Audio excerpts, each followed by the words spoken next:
Don't just use smoke because smoke looks cool, use smoke because it actually enhances, it does something to the dish, it makes the dish what it is. I think for me, there's definitely an element of theatre. It is very important that when you do that, there's a reasoning behind it.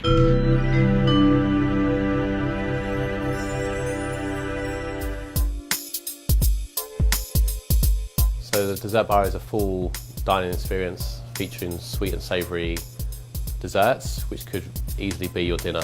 The whole point is that you can see what we're doing, so it's almost like a show. So you can see the whole process from start to finish. And then as a pastry chef, always working in fine dining restaurants, generally, we're in the back of the kitchen. We work all day to create this stuff, and then we never get to talk to anyone about it. We never see if people like it or not. We never get to see that that moment of eating it. I always wanted people to see all the work that goes into a dessert.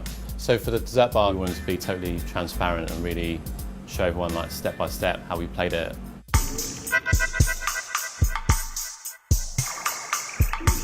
I've wanted to do the sort of dessert bar concept and dessert tasting for a few years. And then when I got this opportunity and we had this space, I was just like, let's do it. It's a big risk in New York City, you've got competition and maybe it doesn't work, but you've got to try these things. I think traditionally people skip dessert because they have this notion that it's going to be so sweet that you've had a meal and you kind of get full up, you can't eat a load of sugar. So it's very important for us to really find that balance between sweet and savoury. Essentially, it almost is a meal as opposed to 6 separate desserts.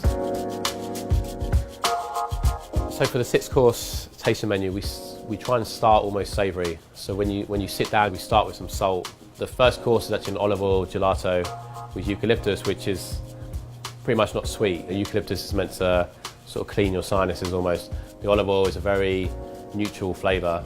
And then the second course is then the yuzu honeycomb and barley ice cream, and that dessert is totally sweetened with honey. So even though there is an element of sweetness, but it's not going to affect you as much as like a refined sugar. The third course is definitely a sweeter course. It's our take on a PB&J, which we serve in a vintage peanut butter jar. And again, that's not just to be gimmicky or make it a show. When you eat it out of a jar, it's meant to take you back to being a kid. And then moving down the line, this is a miso cashew dessert, which has an element of sweetness, but again, miso is a very savoury flavour, which we're pairing with pink grapefruit, which has a very bitter flavour. So again, it's finding that balance. Moving on from that, we have a black sesame and chocolate dumpling with a ginger yuzu tea and finger limes. So that's a take on a traditional Chinese dessert. You take the dumpling in one bite and then you drink the tea, which kind of again cleans your palate again. And then the last course would be apple tatin. This is kind of like our nostalgia type dessert. It's meant to take you back to your childhood. And we're not trying to change anything with this, we're just going classical. We flambe that with calvados in front of the guests, and then we serve it with some tonka ice cream. I think the nostalgia element of the meal, and especially at the end, is really important down here because that's what desserts are for a lot of people. It's that being at home, even if it's eating ice cream out of a tub, it's that moment that you really remember. So when we're creating a new dish in the dessert bar, we really start with the flavours. So we'll have 2 or 3 flavours we're working with. And if we get to a stage where molecular gastronomy is going to make that dish, then we use it. Sometimes the dish is it's lacking something, or we want to change the texture, or we want to kind of reverse things around so the guest gets one flavour first and the next flavour last. The whole process about creating a menu, any menu for me anyway, it's really about trial and error. It's never just think of something, do it, go with it. You have to almost do it wrong to get it right. So there's so many things where I've thought this is going to be great, but when we taste it, it just doesn't work. And there's a lot of times there's the one you're like, nah, it's not going to work. Try it and it's really like a perfect match.